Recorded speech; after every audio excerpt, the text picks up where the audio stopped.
Hi there, beautiful people. Welcome back to another video, and this is not your regular nail or nail art related video.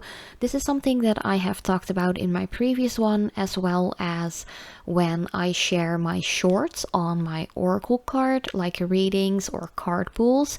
So I am going to do kind of like a review and just person to person flip through of the Moonology Oracle card deck, which is a 44 card deck, and it includes a guidebook as well.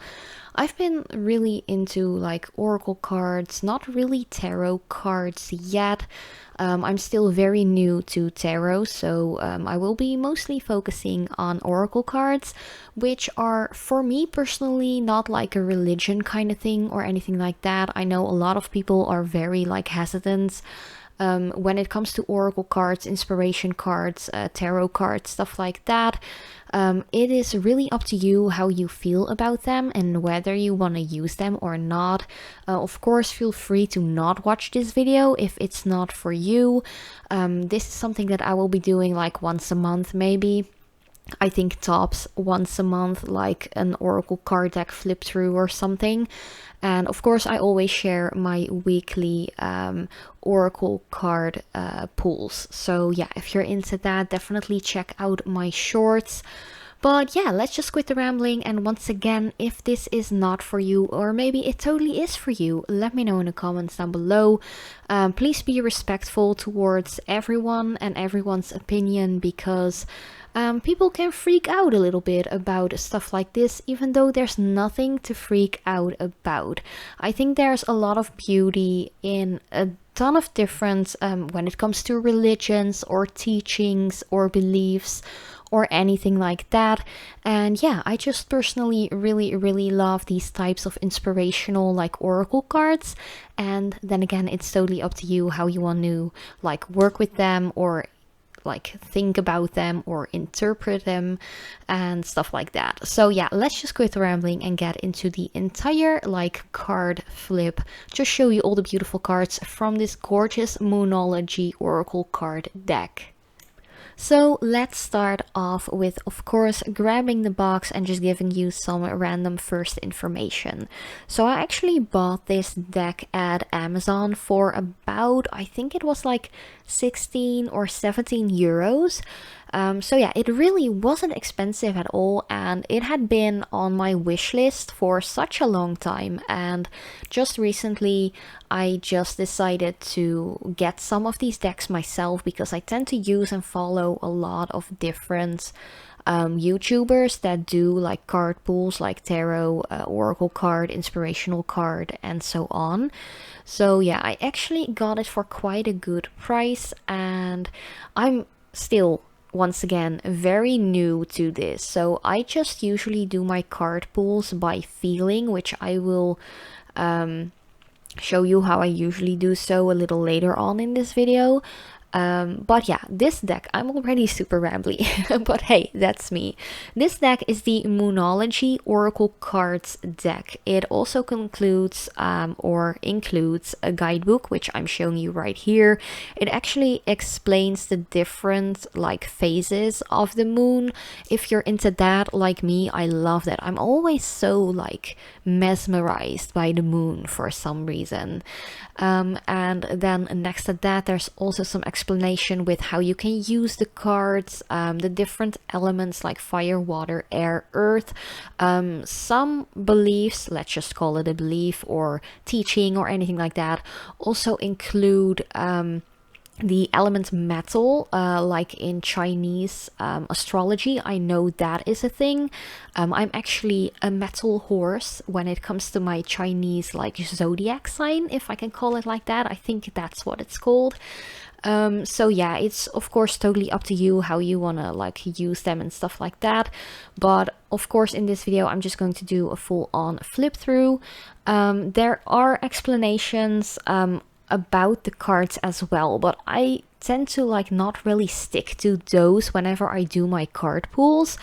I just, as I mentioned, always do my card pulls by feeling, by emotion. If I'm like, okay, that card is really speaking to me, I am pulling that one. Of course, I always do a card pull with the cards facing down, so I actually don't see which cards I'm pulling until I flip them over and do like a full-on reading with a couple of different decks.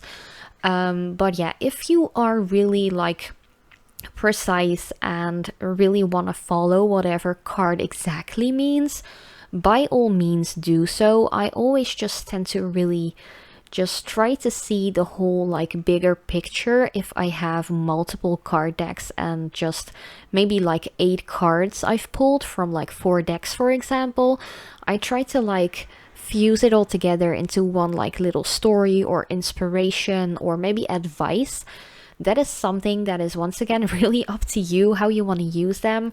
If you're like me and quite new to this, just give it a go, I'd say. I feel like it's really relaxing. It is a little bit of me time that I do once a week.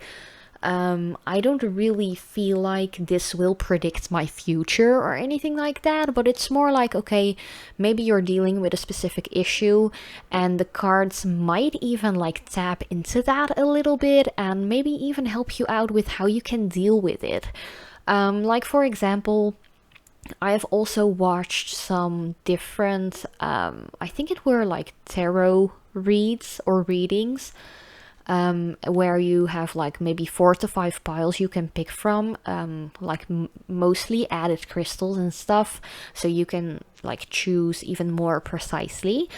Whenever I look at those, or at least lately when I watched a couple of those, I was like, okay, they were talking about having a really tough time for the last year, which is, I think, very applicable to a lot of different people, but it went a little bit more direct and precise to my situation, and it actually gave some really nice insights on how to deal with things and how to move forward. So I feel like, once again, a lot of people are really scared of stuff like this, like it's black magic or something. I really wouldn't say it's black magic, it's more personal magic, like people magic.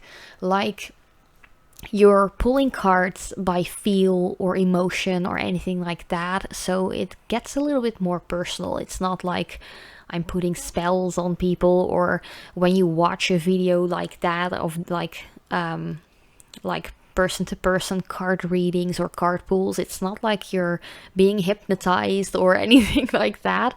But for me personally, it's just a really relaxing thing, and it can give you some really nice insights on how to deal with stuff without actually saying like, oh, you have to do this or anything like that. I don't know. It's just, it's all kind of like very floaty, if you know what I mean.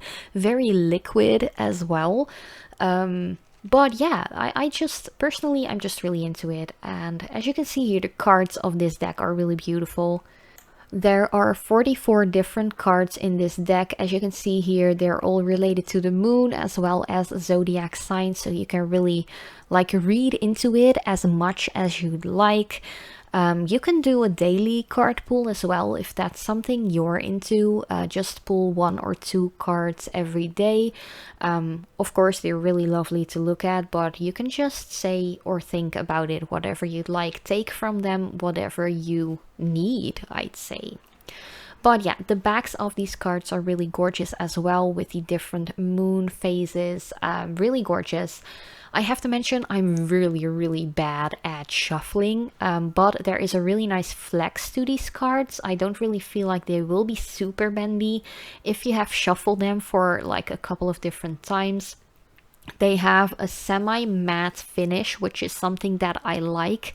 So, or more of like, I'd say more matte than a glossy finish. But the thing is, because of that finish, they don't really slide that easily like on top of each other. So when I do a card pull, I just do like this and just slide the cards separate from each other a little. Now with the backdrop that I'm using, which is not my regular backdrop, I'm also recording with my phone, which is crazy. I know I haven't done that in like ages. But I just slide them apart and then I look at what specific cards really speak to me. Maybe it's just one card, maybe it are a couple, and just pick those out and just do your thing with them, you know? It's really harmless, to be honest. And yeah, I don't know, they're just really, really gorgeous. Then I also wanted to talk about some crystals that I just recently got. This is an Angel Aura quartz, and it's just really gorgeous. It just reminded me of my daughter so much that I had to get it because her name is Aurora, so Aura, you know. Then I also got a really, really beautiful raw amethyst. I really love the raw, like unprocessed kind of crystals, and this is an oldie but goodie. It's a raw rose quartz. But yeah, that was just pretty much all I wanted to share in this first video. Of course, if you have any questions, let me know in the comment section down below. Thank you so much for watching. Stay safe, and I hope to see you next time.